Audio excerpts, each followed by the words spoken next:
Okay, so let's open this thing.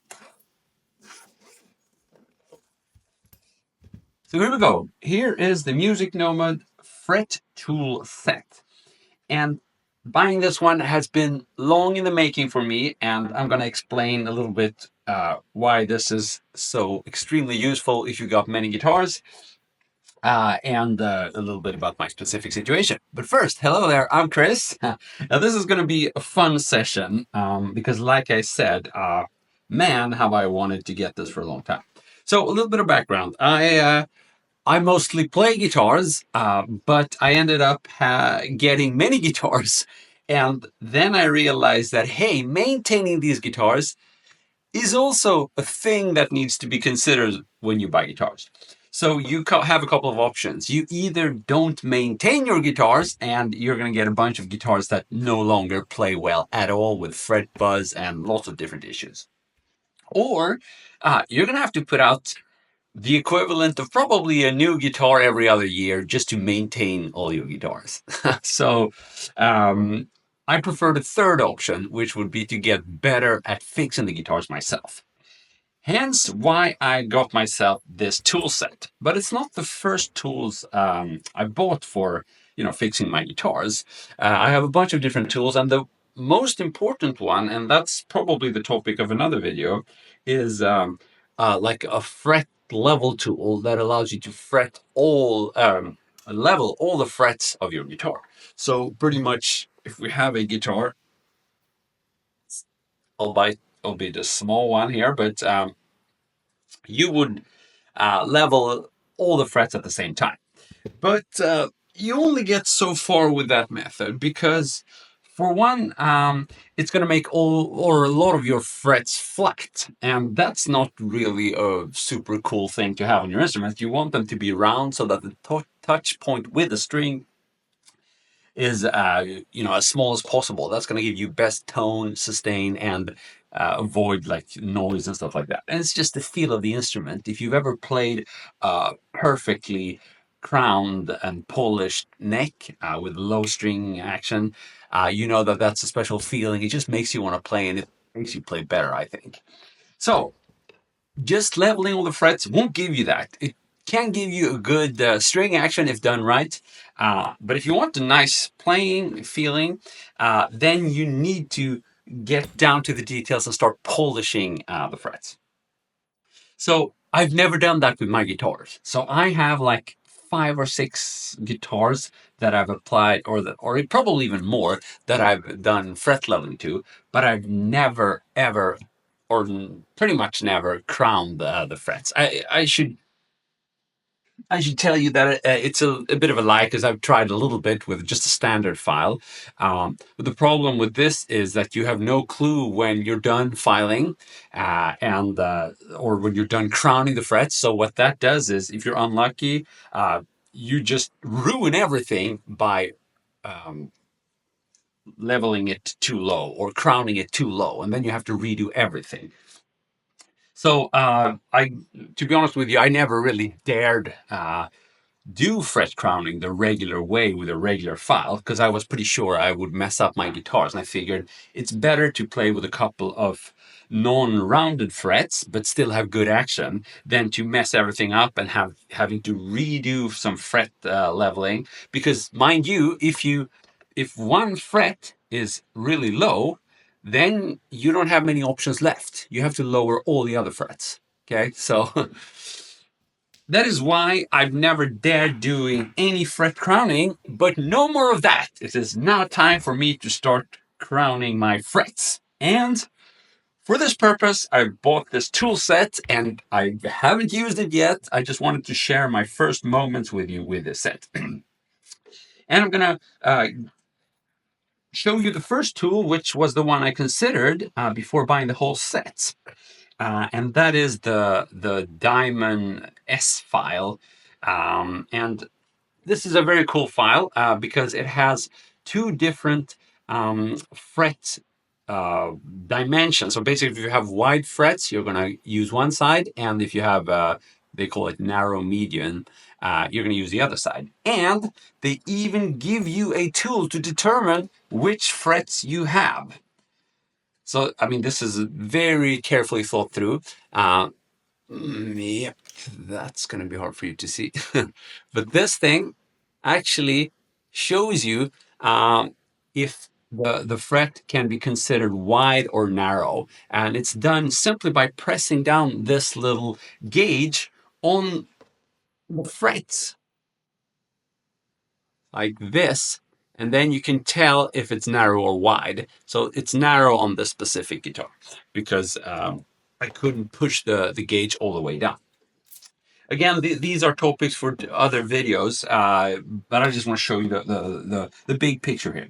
But it doesn't end here. This file is really cool because in the middle of this curvature, there are no diamonds. So it doesn't file all the way through, and that's how it knows when you should stop. So in other words, you can file your fret, and after a while, you're going to feel that the fret is just sliding, and that's when you reach the end of the curvature, and you should stop. So that's very cool. I'm looking forward to using that. So I was about to buy just this one, but then I realized that, hey, I really need this tool, which is a U file is what they call it, but it's actually I have a little cheat sheet here. It's actually a very cool way to spot level frets because since I have applied this level on all the frets, when I get an issue with such a guitar, it's just going to be an individual fret that is messing with me. So what I need to do then is only fix that fret. Because you really don't want to remove an unnecessary amount of fret metal, because not only are you going to get less fret left and eventually you're going to have to refret the guitar, but you're also going to recrown all the frets. So if you can just target an individual fret, that is vastly superior. And these U files are awesome for that. And this is going to be the first time I even try this, but you can even do it with the strings on. So you're going to slide this one under the string, and then you're going to carefully just file the fret you've identified as problematic. Which leads us to the next topic. How do you even know which fret is giving you problems? Well, you're going to have to use what is called a fret rocker. And I didn't have one of these either. Now, this doesn't look like much, but it's a very cool tool because if done right, this tool is 110% straight. And that's super important because